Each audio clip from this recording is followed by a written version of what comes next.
Alright, I'm going to try a different lecture format with my camcorder and a piece of paper. We'll see if this works. Alright, so where were we last time? Well, we've been, we started chapter 18, which is esters, or sorry, enols, enolates, aldol. Aldol is going to be a reaction that we'll get to shortly. Aldol reaction will be something we'll get to shortly. Alright, so here we are, chapter 18, and we reviewed the last lecture to where we were. The last thing we did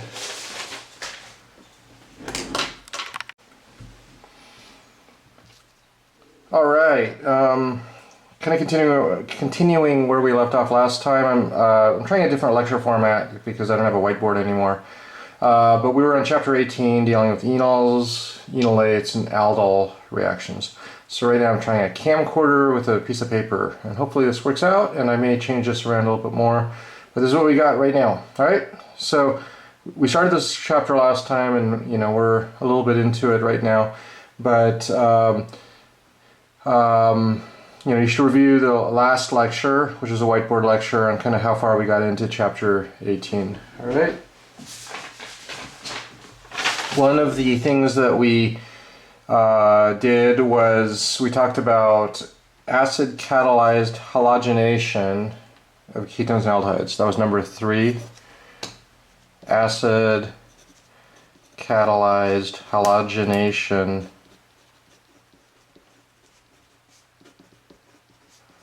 of ketones and aldehydes.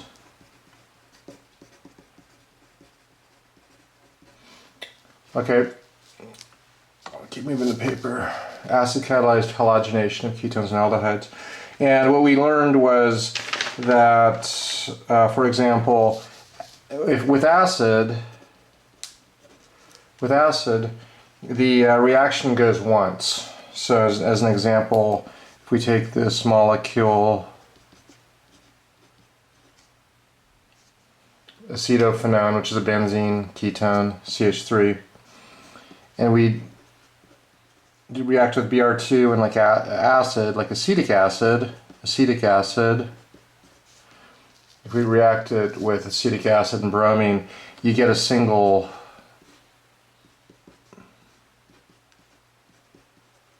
bromine on the molecule. And we explained that by looking at the different mechanistic intermediates as you do the reaction, and then it's kind of like it gets to 1, but it can't keep going because the intermediates are disfavored, and that's what we learned last time. Okay, so and then we also learned that with base, essentially,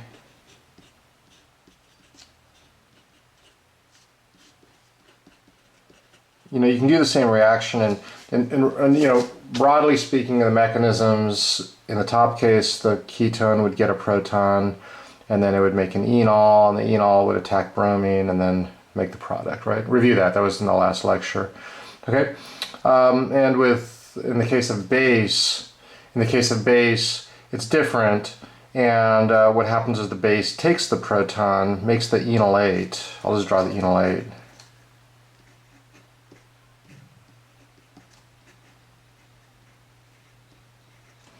Which is kind of like, it's O negative.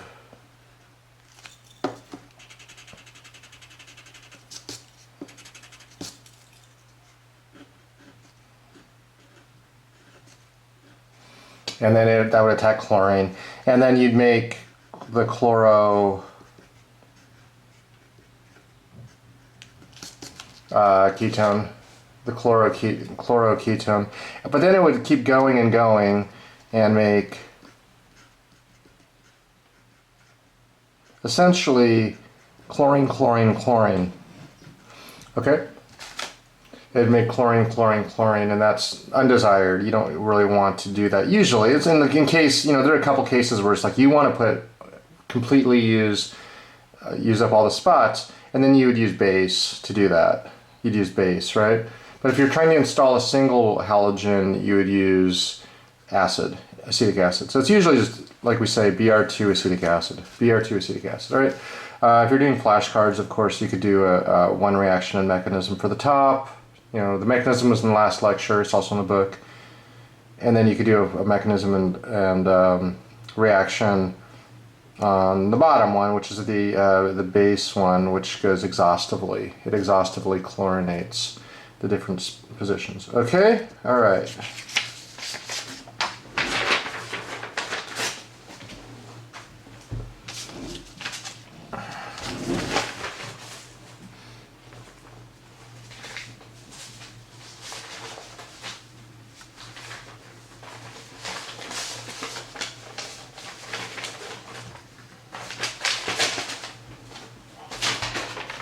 All right, so let's try a, this will be just a little synthesis problem that kind of uses this new reaction that you're just learning. So let's try it out.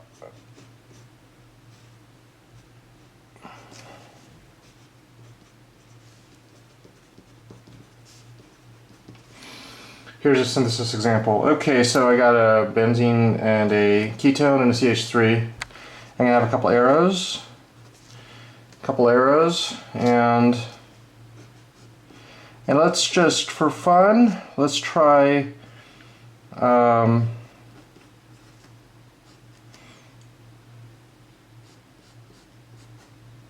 making this product. Okay, so that's an alkyne. It's a C triple bond C, right?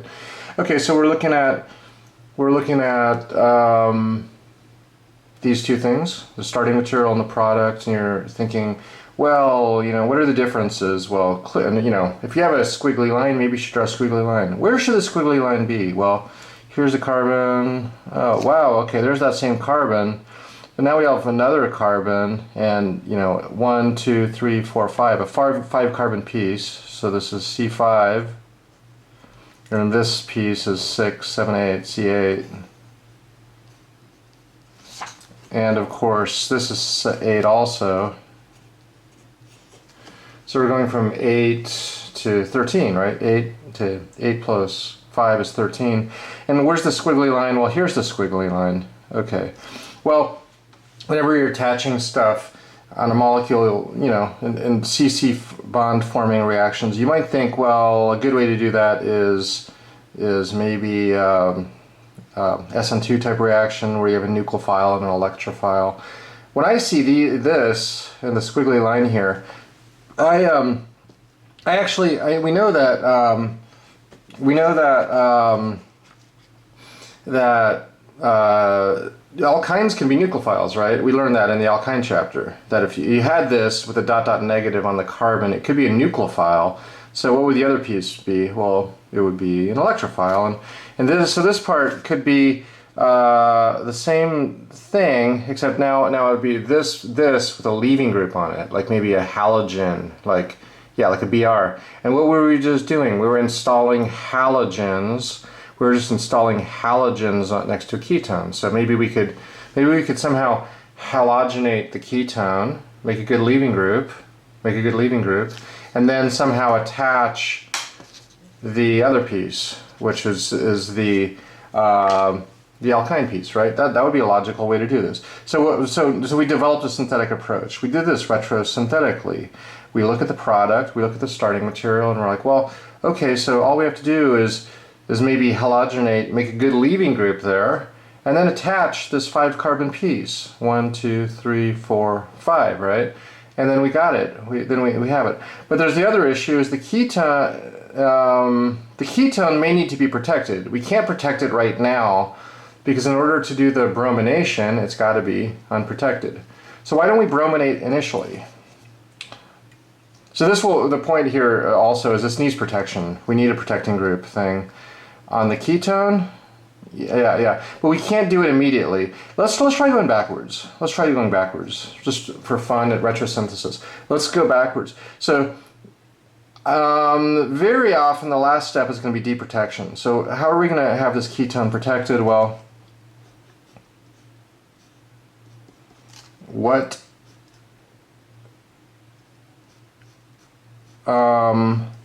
what protecting groups do you know? Think about a chapter or two ago. Like, we just learned 2 new protecting groups for ketones, right?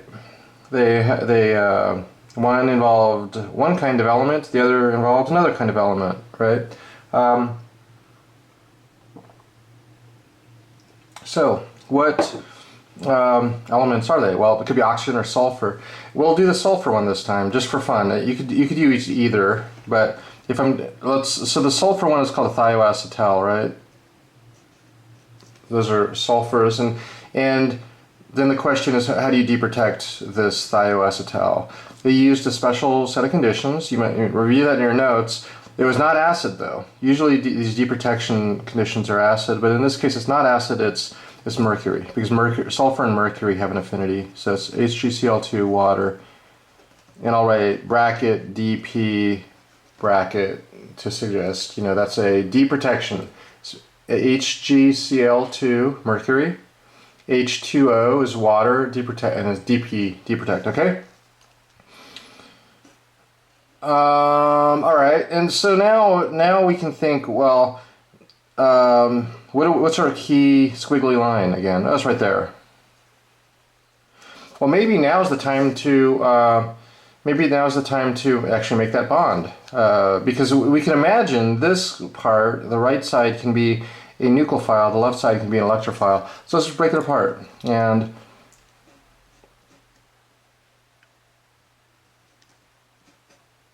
okay, so there's going to be our nucleophilic part, lithium part.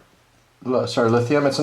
Remember from alkynes that it's a lithium and then like an alkyne and then like the R group. Another way to draw this would be like maybe better C, triple bond C.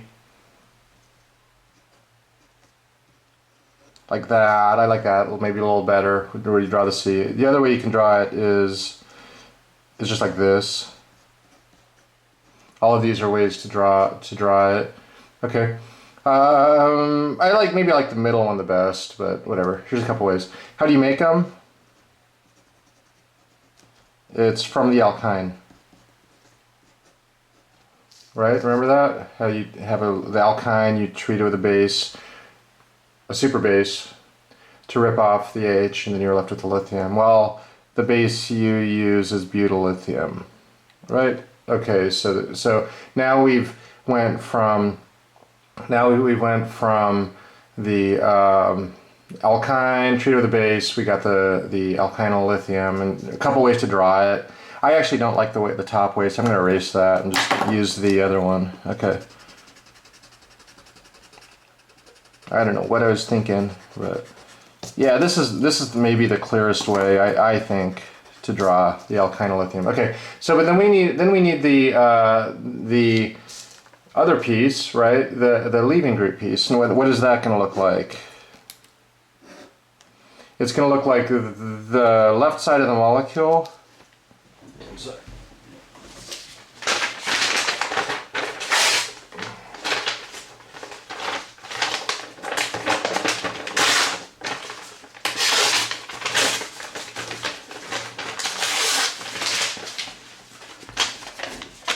It's going to look like the left side of the molecule, right?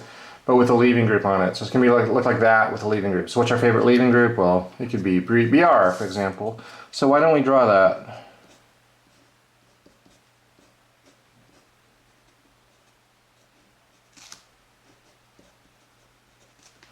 Okay, so now you can imagine how the reaction would work. Of course, the carbon ... negative would attack the carbon with the bromine, delta negative, delta positive, right? Right? Carbon negative would attack positive, so yeah, this would happen. Okay, and of course, in a synthetic problem, we don't need to draw those mechanisms, but sometimes it's good to just think about the mechanism as you're doing stuff. Okay, so now we have this bromo thioacetal. I'm going to erase the mechanism arrow just for clarity.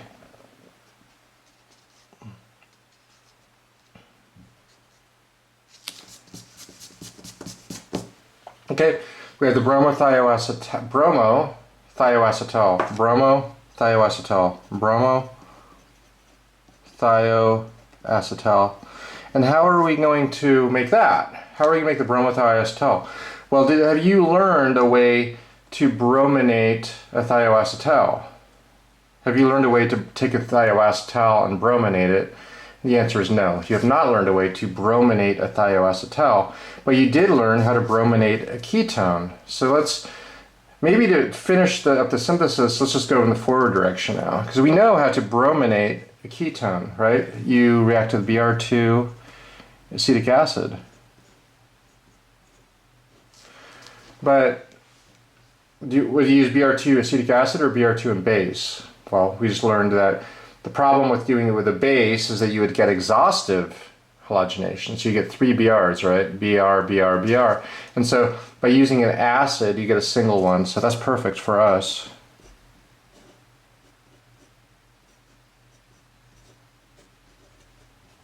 Very nice. Now we have a bromoketone, and all we got to do is go from a bromoketone to a bromo thioacetal. A bromoketone to a bromo thioacetal. And all we got to do now is do the protection conditions, which we've learned. Also, back when we learned the mercury deprotection, we also learned the protection, and it is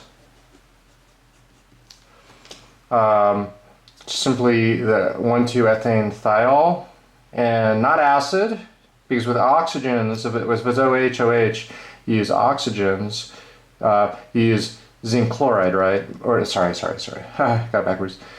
With oxygens, like if this is OH, and then this would be OO, then you would use acid H+. But we don't have H+ here.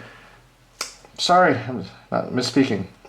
Since we have sulfurs, you use zinc chloride. That's what I was trying to say. Okay, I should have just said that initially. Yeah, sulfur, yeah, it's zinc chloride, right? That's our protection conditions for a thioacetal, as we learned a couple chapters ago. Chapter 17, I think it was. Okay, so here we are. There's the full synthesis. We start with the ketone. We brominate the alpha position. Remember, that's called the alpha position. And if you have for further positions, or beta, gamma, delta. Okay, so we have the bromoketone. We attach the thioacetal to make the bromo thioacetal. Then we're ready for our SN2 reaction with the alkyl nucleophile. That attacks, kicks off the Br, gets to this spot where we have the thioacetal and the alkyne, yeah? And then we deprotect with mercury chloride, H2Cl2, water, deprotect, and that gives us the final product. Hooray, we're done. Cool, so that was a fun synthesis example using acid catalyzed halogenation. All right. Okay, one more thing, and we're still in topic number. Still in topic number 3.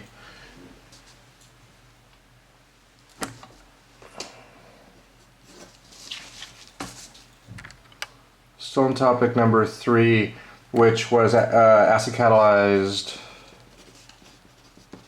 halogenation of ketones and aldehydes. And the one more thing I want to mention real quick. All right, so say you have a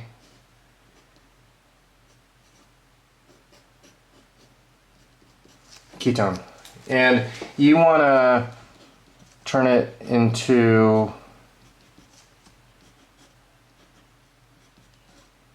a ketone with an alkene next door to it, yeah? And the question is, how do you do that? And that is it's not a one-step process, but I need to mention this because we will see this again later, so let's just do it. All right, so bromine, acetic acid, using the new reaction we just learned is monobromination.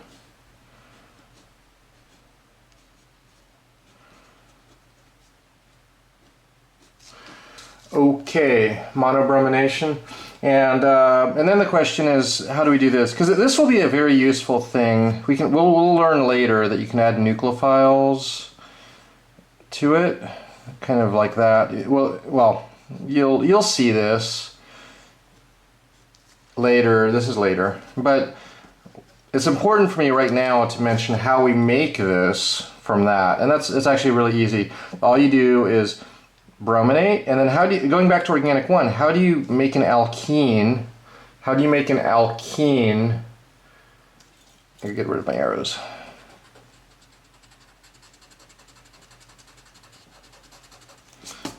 How do you make an alkene from a halogen? Well, it's a number and a letter. Remember it? Chapter 9 or 8 or something from, not earlier, I think 7, from the book, was to eliminate, right? And all you have to do is use a base. And the only question is what base to use. And we use something called pyridine. I'll abbreviate it as PYR ... And we're just going to use it as a base. Just take the electrons. Cool, there you go. And so this will be a crucial thing later, and we just got to bring it up now. What would be a good name for that? That's a alkene next to a ketone. Well, some names for that might be alkene and a ketone. What do you think? Maybe an enone. Yeah, that is one name for that idea. An enone, right? And another one is, how about this? Alpha beta, because there's an alpha and a beta carbon. Alpha beta unsaturated. What does unsaturated mean? It means alkene. So alpha beta unsaturated ketone. Alpha beta unsaturated ketone. All right, so that is another name for this idea. Alpha beta unsaturated ketone. Anyway, we'll see that later. For now, you know how to make it. How do you do it? Two steps, right? Brominate, eliminate. And what's the base? Pyridine. What's pyridine? That's pyridine, right? That's the same thing. PYR ... it's a benzene with a nitrogen. Pyridine. Pyridine. Okay, onward.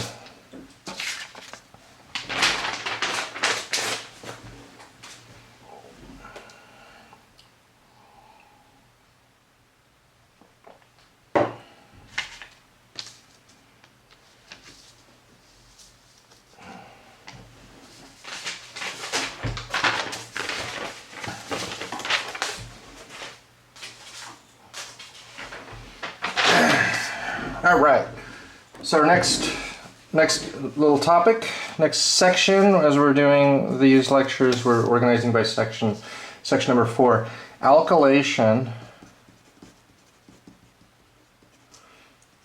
of aldehydes and ketones. Alkylation of aldehydes and ketones. What do you think that means? Alkyl might mean something like maybe the alkyl, like attachment of an alkyl group, and that's exactly what it means. So we can attach stuff to our ketone or aldehyde. All right. So firstly, what are the things we can attach? Usually it's going to be methyl. What's a methyl? It's a CH3 group. Like adding a CH3 group. We can do that. Or we could also do like a primary alkyl halide. A primary alkyl halide. Okay. Let's show an example. And thinking about like methyl with a leaving group. What's methyl with a leaving group? Usually methyl iodide. CH3 whoa. Let's try that again. CH3 iodide, methyl iodide, yeah. What are some examples of a primary alkyl halide? Well, that's a primary alkyl halide. Maybe we could do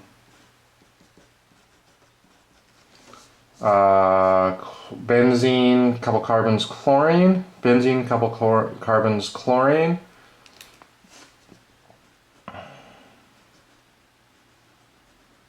Yeah, all those kind of things. Okay, let's show a couple examples now of this. The first one we're going to call direct alkylation. Direct alkylation. So this, I'm going to scroll the page up, so you have to be copying this down, right, so that you get to the next part. Direct alkylation, which means take a ketone, and essentially we're going to react it with a base, followed by our alkyl halide. And let's just think about I'm going to attach that alkyl halide. So we're going to react with a base, and then we're going to react with an alkyl halide. Where's our squiggly line? Here's our squiggly line. So those are the two pieces. And of this, remember these things are with bases are made into nucleophiles. So this will be turned into a nucleophile, right? And then this thing we're attaching will be an electrophile. So what's the electrophilic version of this piece? This 1, 2, 3, 4, 5 carbon piece. What's the electrophilic version of it? It'll be this with a leaving group on it. So draw it. And what's the good leaving group? Maybe Br. Bromine iodide, tosylate, etc. You know a bunch of leaving groups, but halogens, easy, yeah. What's the good base? We're going to use LDA. LDA is a super strong base, and it'll just rip off that proton. It'll rip off the proton right there.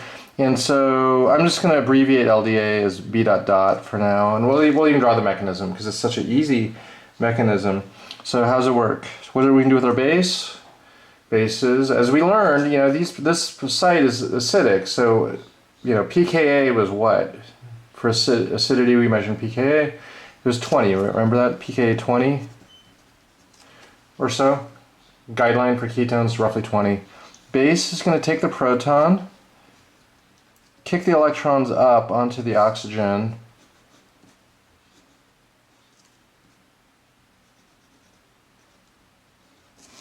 to make that, and now you have an alkene and an oxygen, right, essentially. What was the name of this? It was not enol. It was not enol because an enol is an ene with an alcohol, right? That's an enol, right? This is not an enol. This is a what? It's a enolate. Enolate. Okay. Now we have an enolate, and an enolate is a nucleophile. So this, at this point, this is very simple. It just, I'll redraw my electrophile. I just flipped it over. Yeah, actually the same thing. But what's the mechanism now? Nucleophile attacks electrophile. Yeah, sweet. So that's it. It's a very easy reaction. This looks amazing, right? As a way to attach a piece to it next to a ketone. What are the problems? The big problem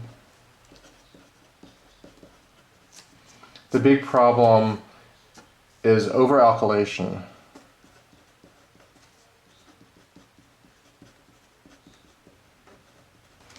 What could that possibly mean? Overalkylation. The problem is that sometimes it'll just keep going. So yeah, you'll get that, and then it'll keep going, and maybe attach one on the other side, right? So you might get double attack. I'm just going to abbreviate that and say double or triple even, right? R. You might get something like that even. It might keep going, and so that's called overalkylation, and that's a problem. Okay, sometimes you can avoid that. There are cases where it seems to be okay and it works, but it sort of depends on the situation. Let me draw one situation where it seems to be okay. I'll do it on the bottom of the page. Okay, so I'm gonna just a quick example. If your ketone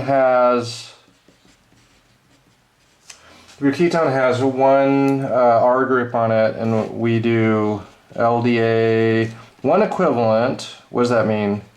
One equivalent should mean one molecule. So it should be one molecule of this, one molecule of that. Okay? And we also have only one nucleophilic site. So this ketone only has one nucleophilic site. Which is it, on the left or the right? Well, it's on the right. And of course the left is not nucleophilic. There's no H, right? Where's my alpha CH? I have 3 alpha CHs right there, 0 there. So this site's acidic, so that can be deprotonated by my base, and then I'll use this as an example electrophile. And this is called Lowell Bromide. I think I've maybe mentioned this before. You don't need to know the name of it, but Lowell refers to 3 carbons. Yeah, 1, 2, 3. And alkene, it's like a CH2 and then an alkene. That's called Aldol. Okay, So what's the product? Whoops. It's kind of like a ketone, but with what? That thing, 3 carbon piece. So here's the carbon we had initially, and then we have this. There's the squiggly line. That's the thing we just attached, right? Okay, so yes, this sometimes works, but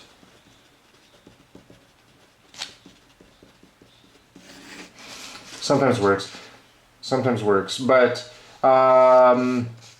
in general, we have this over-alkylation problem when we use LDA and then electrophile. Okay, all right.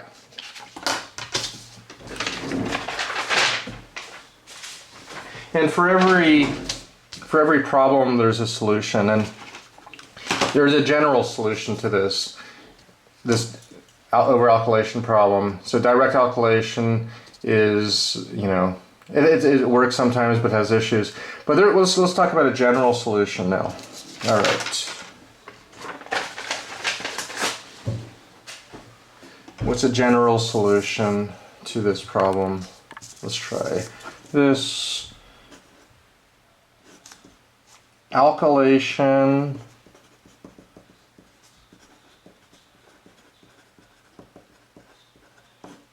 by enamines. Enamines, you remember enamines? Think back, last chapter, 17.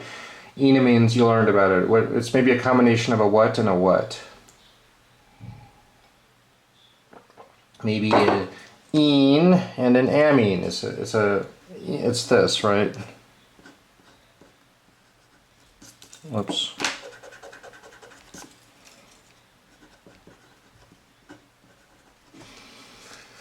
It's something like that, right?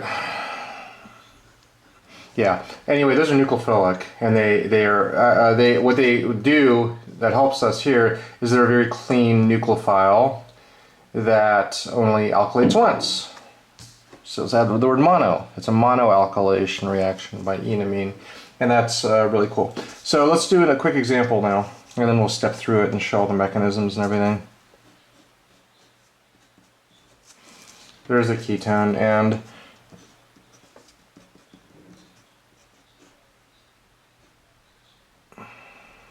okay, let's redraw this.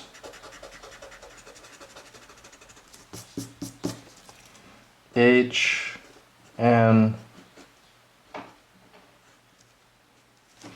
HN. Okay, so how big is that? It's 5. It's a 5-member ring. Nitrogen and 4 carbons, right? It's a 5-member ring. And what we learned, let's just do one more thing before we go on. What's the difference between an enamine and this thing? What are the names? This is enamine.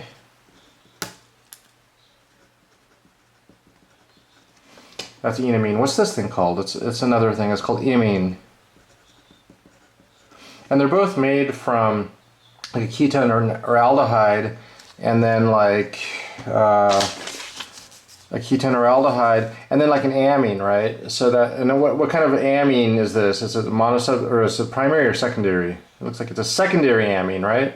Secondary amines make enamines. What kind of amines make imines?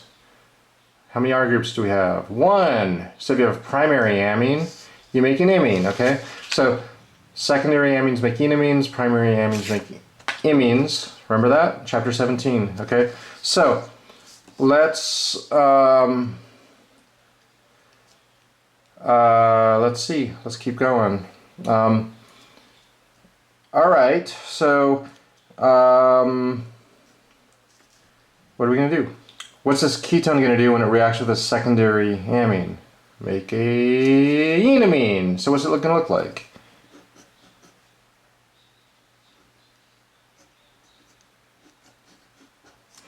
Aha! There we go. There's our secondary amine reacting with a ketone to make an enamine. This mechanism is, you learned it. It's chapter 17, right? We'll review it again in a second, but it's a chapter 17 mechanism. But the big thing for this chapter is that I can use this as a elegant well-behaved nucleophile. So how about I'm going to react to this with ethyl bromide. Nah, let's make it more fun. Let's do, there's a benzene on there. Bromine CH2 phenyl. Okay? We just said Aldol Bromide a second ago. This is called benzyl bromide. And this benzyl, when we say the word benzyl, that means benzene CH2 something. So benzyl, that's the meaning of benzyl. Okay, so this, when this reacts, let's draw the product, and then this mechanism's easy.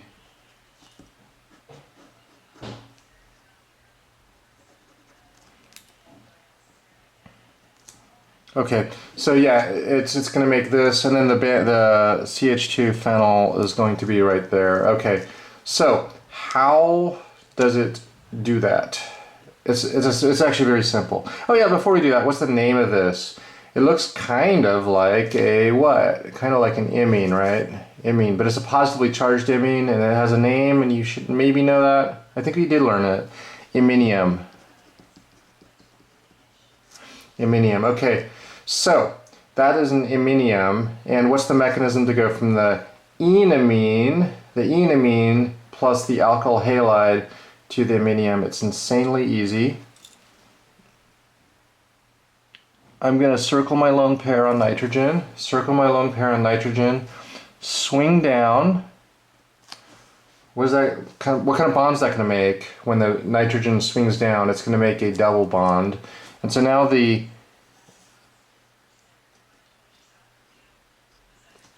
alkene attaches to the benzyl bromide, yeah, and makes a bond from the alpha carbon to the benzyl carbon, and that is the bond we just created right here, right? Okay, and then what else? Of course, you're also going from enamine to iminium, and so that's actually really pretty easy, right? Enamine, alkyl halide, iminium. That's great. The only thing to do now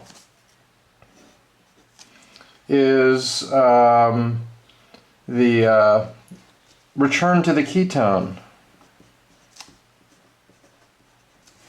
Return to the ketone. How do we do that? And the answer for that is that we react this with water. Okay, so water, H2O. This is the final product. Okay. I'm going to do something that I'll draw the mechanism of the hydrolysis, right? This is a hydrolysis step. Hydrolysis of what? What are we hydrolyzing? What do we call it? Iminium. Hydrolysis of iminium, right? Okay, and so we have to hydrolyze it, and I usually don't like doing mechanisms kind of from right to left, but I'm going to do it this time. All right, so let's do the mechanism of this to make the product. Okay, so what is the water going to do? Here, let's step back a bit. What did we say? The enamine was nucleophilic or electrophilic? It attacked stuff, so it's nucleophilic, right? The iminium is electrophilic. It likes to be attacked. It's E+, right? All right. It's actually an RSCC also. You could draw the resonance stabilized carbocation. You can push the electrons up onto nitrogen. All right. But I'm not going to do that. I'm just going to have water attack directly. You could show the RSCC if you like RSCCs, and you know that's kind of cool too. But I'm going to skip that and just have water attack. So water attacks. What does that give us?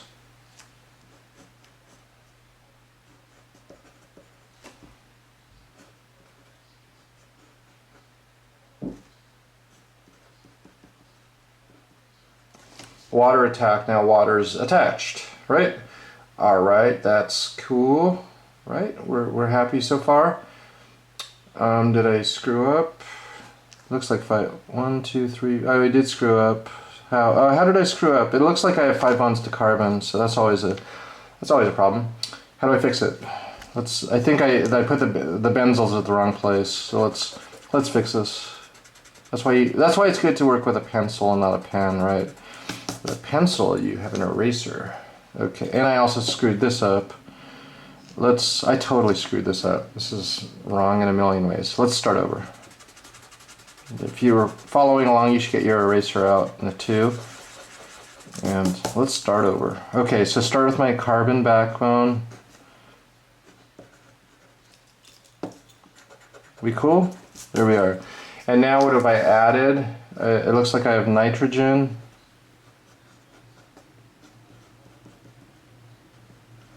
Water, okay. All right, so what do I do to continue? This is really straightforward. And what are we trying to get to? We're just trying to get to the ketone, right? So something's got to, we have to ultimately make nitrogen a leaving group and kick it off. So how do we do that? Well, we got extra protons on our oxygen. Let's move protons from the oxygen to the nitrogen. Remember, how do we do that in a kind of cool, no mechanism, we just say PT, right? PT, and it goes from oxygen to nitrogen. So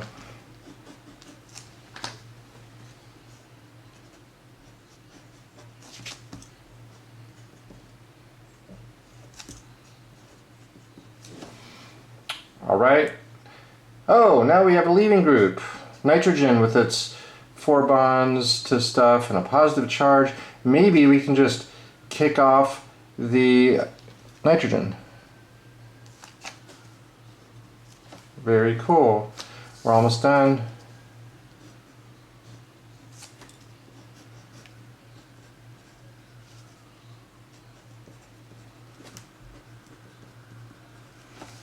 All right. And how do we finish it off? Minus something. Minus proton. All right. Very nice. And now we're all done, right? So we overall, what did we do? We started the ketone. We reacted with a secondary amine, an H+, using chapter 17 mechanism. It makes the enamine, and then the amine is nucleophilic. We're using this as an electrophile, benzyl bromide, and that attacked. And now you have the benzyl group, and now we went from enamine to iminium, right? And the next reaction was just simply treatment of the water, which hydrolyzes the iminium to give the ketone back. And I sort of showed a mechanism downward here. Water attacks, and often after nucleophilic attack, you have proton transfer to make something a leaving group, make the amine a leaving group. Oxygen kicks it off, away it goes. Now you have the protonated ketone, lose a proton, and you are done. All right, that's really cool. Well, let's. Here's an unofficial quiz. Try this. Actually, I'll let me see here. I'm going to do an example. I just want to. I should show the enamine formation. That's the only mechanism I'm skipping here. I'll show that on the next. The next one. I'll just show the formation of the enamine, but I'm not going to show the rest of it because now you know the rest of it, right? It's a 3-part process. Make an enamine, attack, hydrolyze, right? Let's zoom out and see if I can zoom out a bit. 3-part process. Make an enamine, attack, hydrolyze, right? We showed everything except the making of the enamine, so I'm going to show that on the next slide. Maybe I'll show the second part because this is so easy. I'm not going to re-show the hydrolysis because now you know the hydrolysis. And it's all chapter 17 essentially. Water attacks and then proton transfer, kickoff, and then lose a proton. Okay, so let's just refresh the making of the enamine. All right. Okay, so let's show one more quick example of this idea, and I'll step through the enamine part. So let's just think about, we'll take a ketone, and we want to attach something. I'll do attach of a propyl group. Like we want to attach a 3-carbon piece, like carbon, carbon, carbon, right? And we want to attach a 3-carbon piece. But the big problem with the LDA method, because we learned LDA, and the LDA problem is the problem with LDA is it might attach it on both sides. Well, this does not. The enamine method is totally cool in that it does not do that. So I'm going to show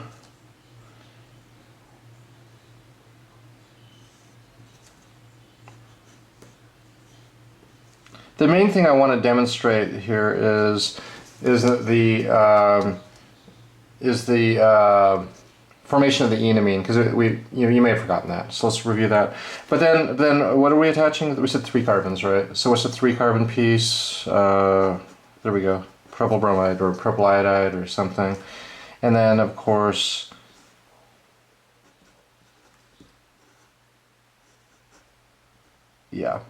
plus charge. Okay, there we go. That's the iminium, and then the hydrolysis H2O, right? Okay.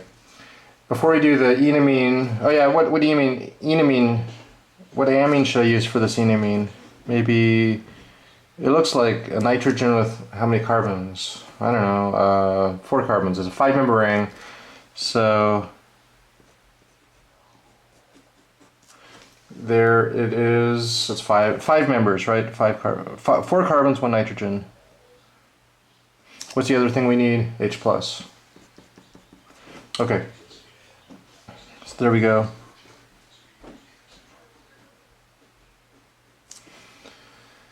All right. So ketone, enamine, alkyl halide, iminium, and the product, ketone. So enamine, iminium. All right, and what's the mechanism now of the enamine? That's what I wanted to show you.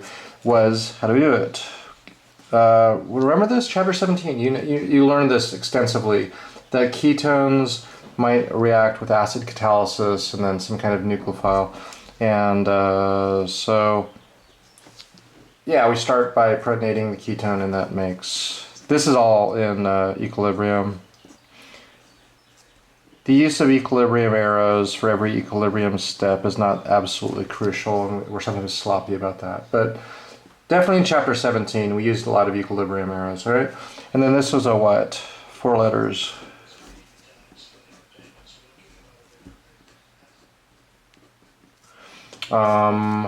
Okay, and this is the RSCC. I don't remember. All I'm doing is trying to get to the enamine right now. Okay. All right, and now what happens? You have the RSCC. There's a carbon with a positive charge.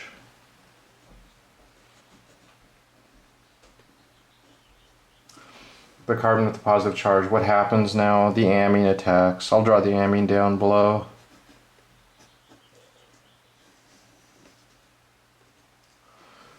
Amine attacks. Okay, so now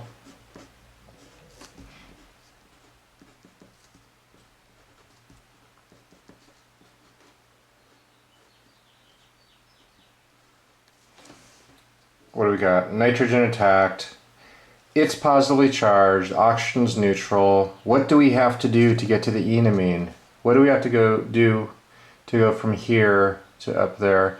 Well, the answer is we got to make the oxygen a good leaving group. I'm going to go down in my mechanism just because of space.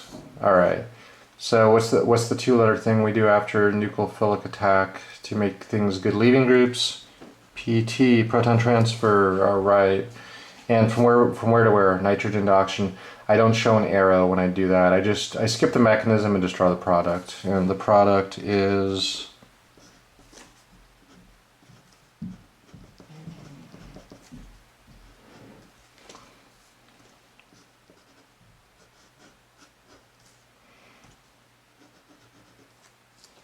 that. Where's my charge? Where's my charge? It's on somewhere, right? Where's the charge? It's on oxygen. And how do I get, what do I do next? Gotta get a leaving group. What am I gonna do? Zoom in a bit. What do I do to make that thing go away? I kick it off with the nitrogen.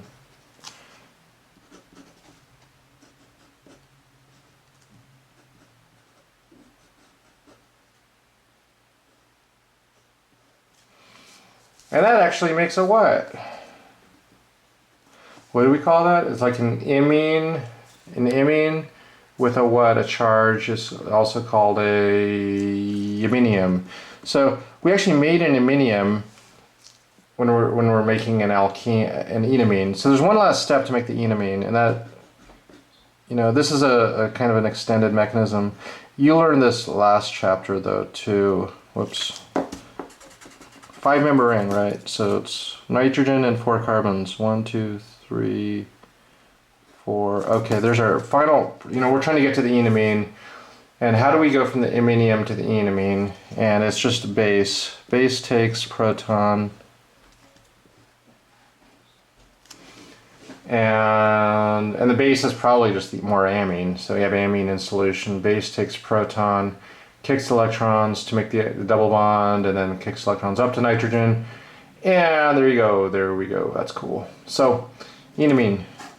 So that's what I promised to show you, was going back, was it like how to go from the ketone plus amine and H plus to the enamine, and then maybe I'll show one more mechanism, just enamine attacks. That's super easy. We learned that. I'm gonna fix my double bond. It looks funny.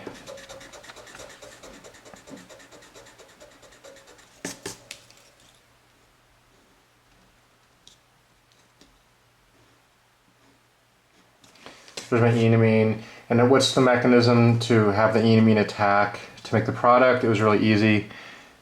Just kick down, something like this, I don't know. Nitrogen lone pair, draw the lone pair, circle it, kick down, makes a double bond, have the alkene attack the carbon, kicks off the bromide, and then you got there. And now it's just a matter of hydrolysis, which we just showed that mechanism, and then you make the final product. All right. Cool. And that's the final product, right? What's the product that does not form in the enamine method? We'll say not. What's the product that is explicitly not being formed? Something that might look like this, right? Like with 2 of them. So the enamine method is a nice solution to the what problem? What's the problem that caused this? It's called overalkylation. So enamines do not overalkylate, they monoalkylate. So it's very nice if you want to attach one alkyl group. All right, cool. Oh yeah, okay. So how about, you know, for practice? Why don't you try this? Here's a good practice problem.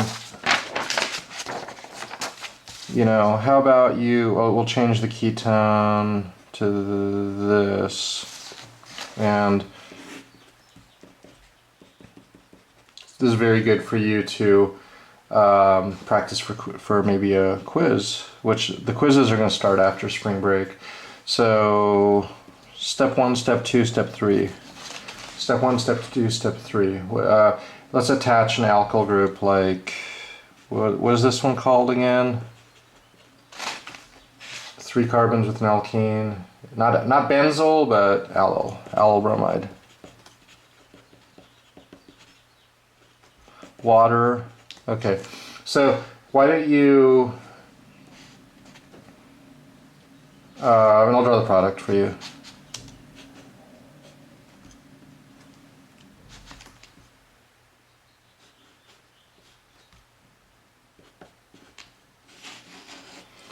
Why don't you, for practice, try this mechanism, knowing it's going to seem like a 20-step mechanism. So get a full sheet of paper out, and do this 20-step crazy mechanism that has 3 major parts. Formation of the enamine, alkylation of the enamine, and hydrolysis of the iminium. Because remember, it goes from enamine, the alkylation step makes an iminium, and then the water hydrolyzes the iminium. Full page of paper, long mechanism, see if you can get there. Yes, this is a very good quiz question. If you're wondering, what's the quiz going to be like? It's going to be stuff like this. All right? Good hard mechanism problems that are within your abilities, as long as you know your stuff.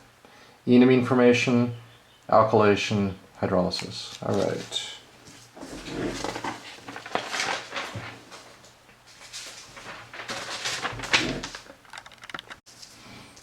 Okay, next topic.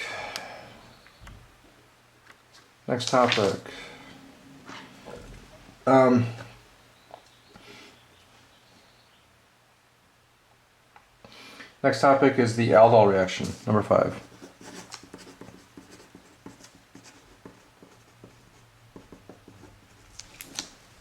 Next topic is the aldol reaction, number 5. So, in broad terms, what is this aldol? You know, this is a major one. This is one of the most important reactions in organic 2 that you learn. We'll say it's reacting a ketone or aldehyde with itself or another ketone or aldehyde. And it's a CC bond forming reaction. Bond forming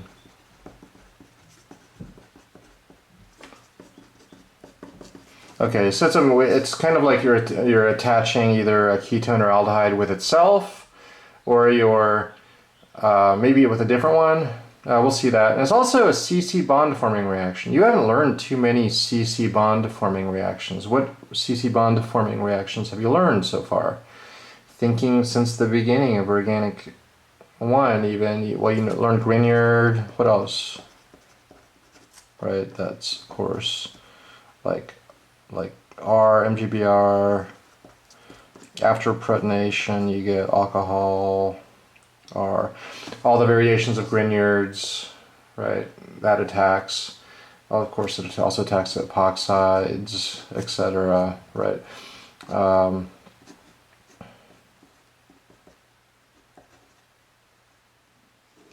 Whoops, 1, 2, 3.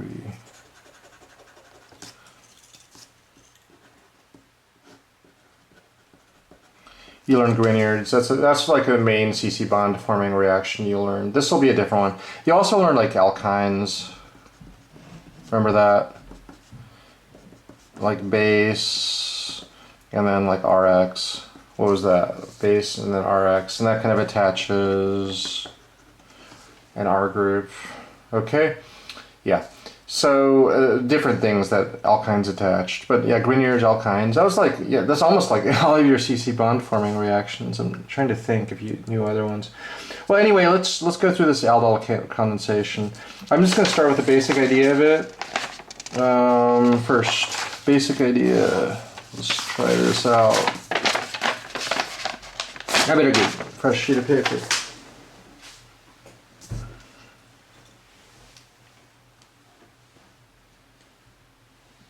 Fresh sheet of paper. All right, page.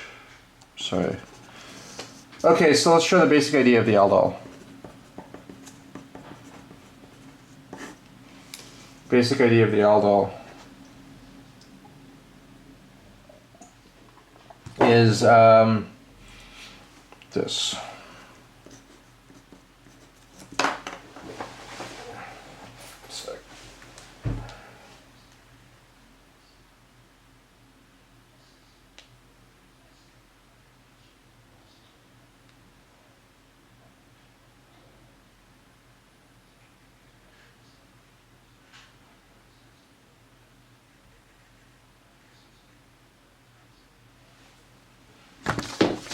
Basic idea of the aldol. I'm going to show, start with the ketone. I'm going to react it with NaOH. Basic idea of the aldol. So it is actually a disfavored equilibrium. It's a disfavored equilibrium, right?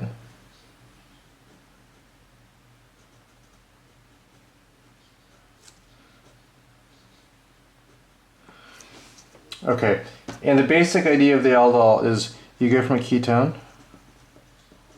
here's your ketone, and you're going to go to an intermediate called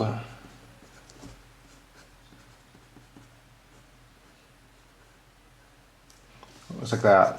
Okay, and this has a name. It looks like a ketone with a what on it? It looks like a ketone with maybe a new hydroxy group. Also the other thing, and there's a squiggly line right here. That's the squiggly line that's being formed. But it looks like it's a ketone with a hydroxy. And is the hydroxy on the alpha position or maybe the what position? Alpha, what's this? This is the beta position. And so beta hydroxy ketone. Okay, and this looks like disfavored. We'll say it's disfavored. I'll explain why it's disfavored in a second. And if it's disfavored, it's like, why does it even happen? Well, because even though it's disfavored, at the next step is irreversible. That's delta. Delta means heat, right? Hot heat, cook. And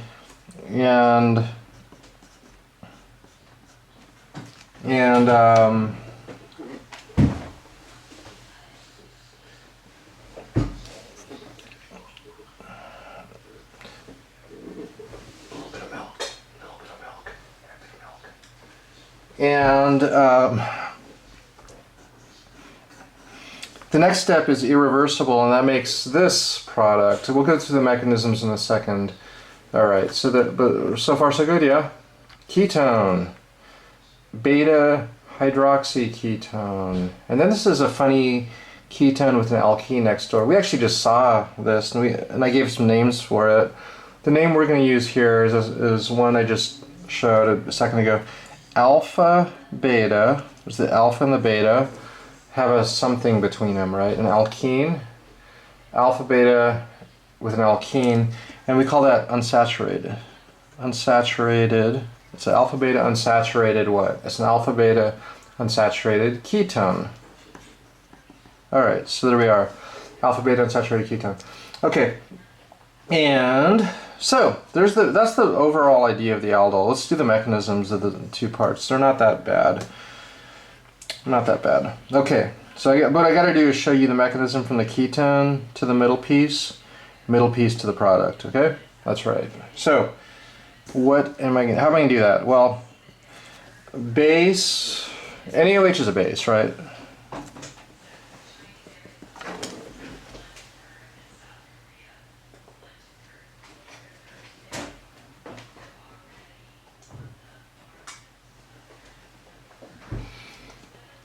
NaOH is a base, and what's the base going to do to the alpha proton? Well, we learned that the alpha proton is acidic, so just grab it. Grab the proton. Alright, so the base takes the proton, and what does that make? We gave this thing a name. Not an enol. Not an enol, right? Something that, it's an enol with additional letters. Enolate. Okay, so we have an enolate, and now what's the enolate going to do? And we're trying to get to where? The beta hydroxy ketone. Enolate is nuke, and we also have more ketone around, right? So this is actually really straightforward. Enolate's nuke. This is an electrophile. What do nucleophiles do when they see electrophiles? They react with them. So this simply swing. Now, and this is the other thing about an enolate nucleophile is kind of how does it react as a nucleophile? You use the lone pair on the oxygen. So maybe I like to emphasize that trick for mechanisms. You don't have to, but if you use the lone pair and swing down, and then have the alkene attack the ketone.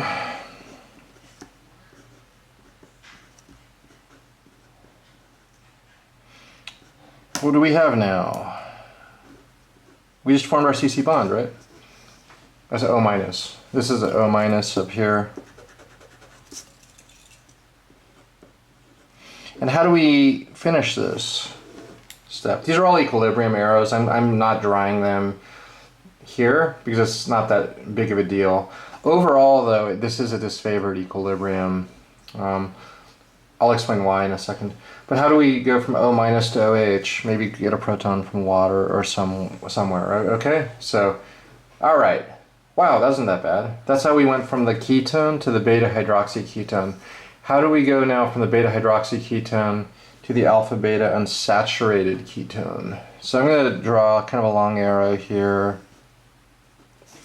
to show this, okay? Just for spacing issues. Okay, the last part of this is not that hard either. I'm going to redraw this.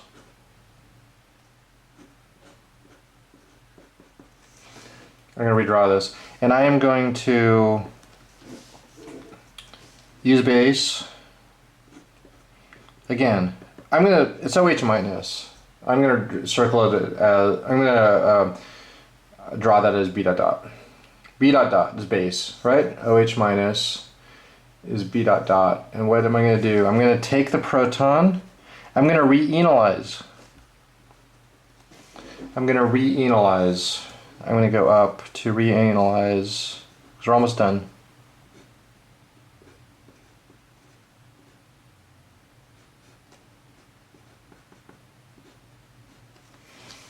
And what's that thing called that we just created? It's a negative, right? It's another enolate. And now the enolate just swings down, swings all the way around and kicks off the OH. So O minus swings down, alkene shifts, OH goes away, and what do we get? The product. All right, see that? It's not that hard. Yeah. So it's overall we had the ketone, did a couple steps with the aldol reaction to make the beta hydroxy ketone. Base, heat is usually heat. And we often just do this the whole thing, NaOH and heat, and it just goes from the starting material quickly, well, to the intermediate to the final product, yeah, through this kind of two-step process. Make the beta hydroxy ketone, eliminate out water, so water gets lost, okay? Okay, couple little points. I'm going to zoom out now and show and mention a couple points. All right, first one, A. Why was the equilibrium disfavored?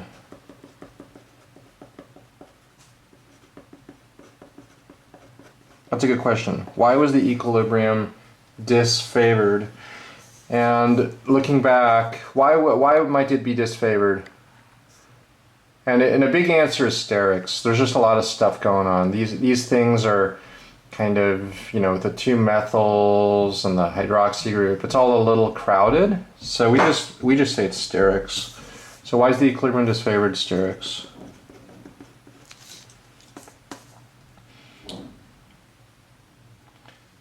And even though it's disfavored, even though the middle intermediate, even though the middle is disfavored, why does the reaction go? Even though the middle is disfavored, why does the reaction go? Something is special about the product. And what is that? It's what's special about the product. And I'm going to write that down here. Even though the middle is disfavored, what's special about the product? Product is special. What's special about it? The product is special. And what's special? I'll draw the product again. It's special. What's special about it? Something is something special about it. This is called conjugated. What does that mean? I got a ketone next to an alkene. They're in resonance. That is super stable. And that's why it forms, right? That thing is super stable. Having an alkene next to a ketone, of course it has resonance, right? What's the resonance?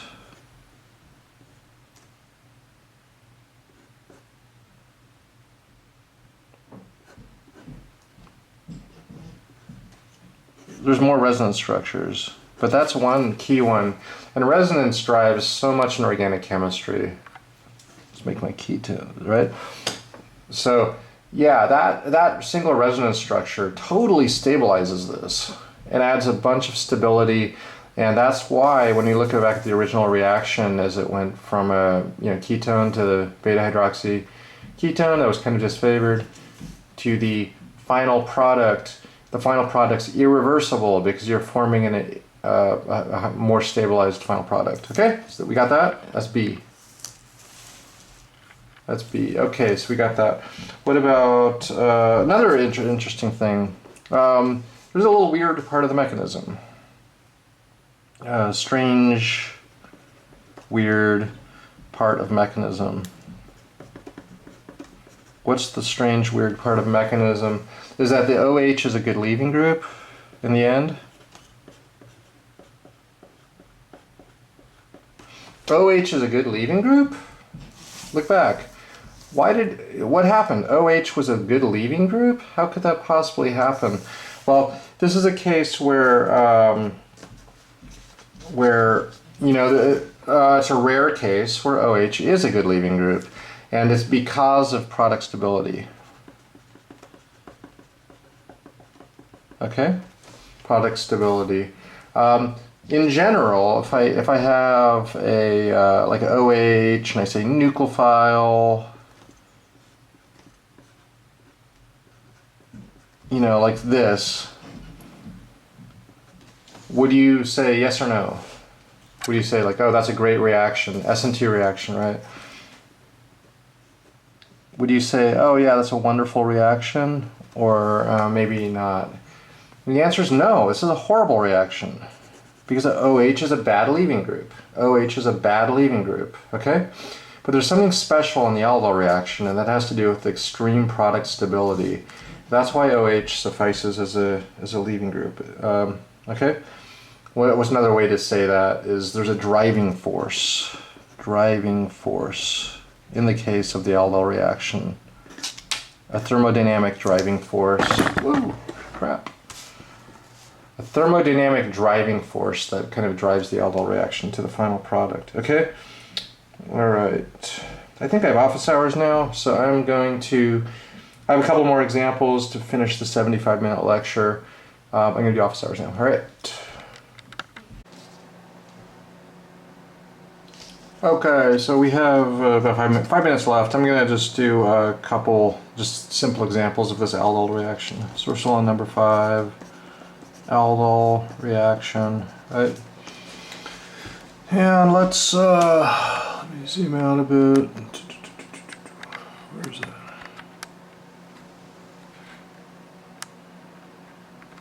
Aldol reaction. Okay, so here's one. 2, 3, 4, 5. So, we said it works for ketones. Well, it works for aldehydes also. The last example was a ketone. We used acetone, right? Well, here's an aldehyde. How many carbons is this aldehyde? Looks like it's 1, 2, 3, 4, 5. C5. And we're going to react this with NaOH, and it's going to react with itself. So if this is 5, what is it going to be if it reacts with itself? What's 5 plus 5? Should be C10. Yeah, so it's going to be, this is reacting with itself. And also this is an aldehyde. What did we call the middle intermediate? It was something hydroxy something, like it was a beta. I'll write the name in a second. Oh, yeah, right here. Beta hydroxy aldehyde. Beta hydroxy aldehyde, okay? C10. Alright, so it's going to look like the starting material.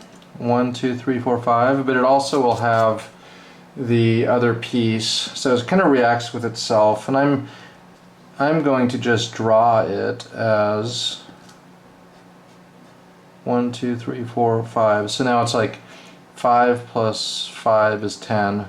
1, 2, 3, 4, 5, 6, 7, 8, 9, 10. And it, like I said, is a beta hydroxyaldehyde. A beta hydroxyaldehyde. Upon heating,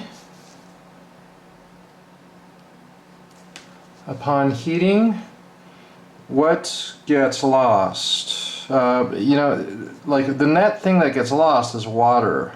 So I'm just going to draw in the H and the OH. This is not a mechanism, but sometimes people just circle them and go whoop, it goes away, right? So that's a non-mechanistic way to show the loss of water. We showed the mechanism. Of course, it was kind of loss of the proton, or it enolized. It enolized and then kicked back and kicked off OH. So see that in 10 minutes ago we showed that. Okay, so assuming that goes away, what's the product now?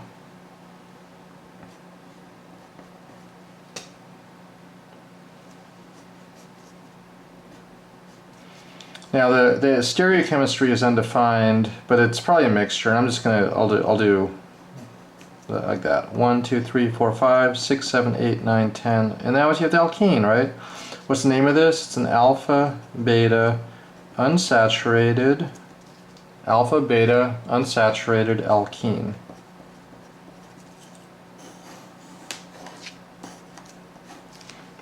Sorry, not alkene. It's alpha beta unsaturated what? It's an alpha beta unsaturated aldehyde. Alpha beta unsaturated aldehyde, right? And that's the product. Okay. Other thing. This equilibrium is not as disfavored as the last one. Why was the last equilibrium kind of disfavored, or favored to the left? It was because of sterics. With a aldehyde, there's actually less of that issue. So this is more of a normal equilibrium. But nevertheless, the whole reaction goes. Showing the water get lost like that is nice. You should try the mechanism for this, though. Try the mechanism as a practice. And, getting mindful of these quizzes that we're going to be having. See if you can get the mechanism from the aldehyde to the beta-hydroxy aldehyde to the alpha-beta unsaturated aldehyde. See if you can do that. Okay. One more. What about cyclohexanone?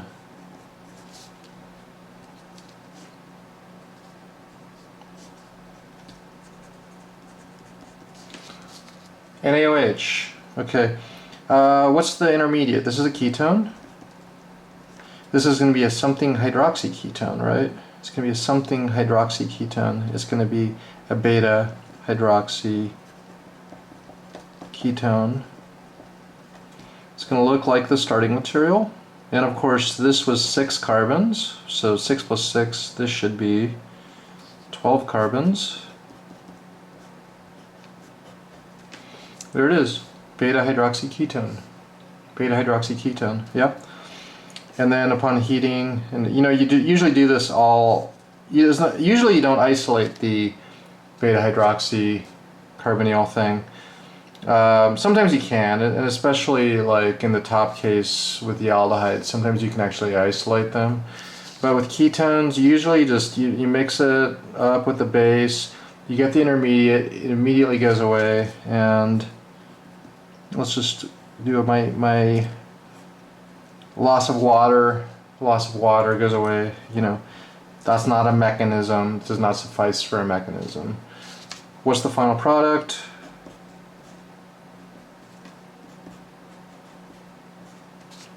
Is that, and what's the name of that? It's also a ketone with an alpha beta unsaturation. Alpha beta unsaturated ketone. That's the product. Okay? Try the mechanism. Mechanism part 1, mechanism part 2.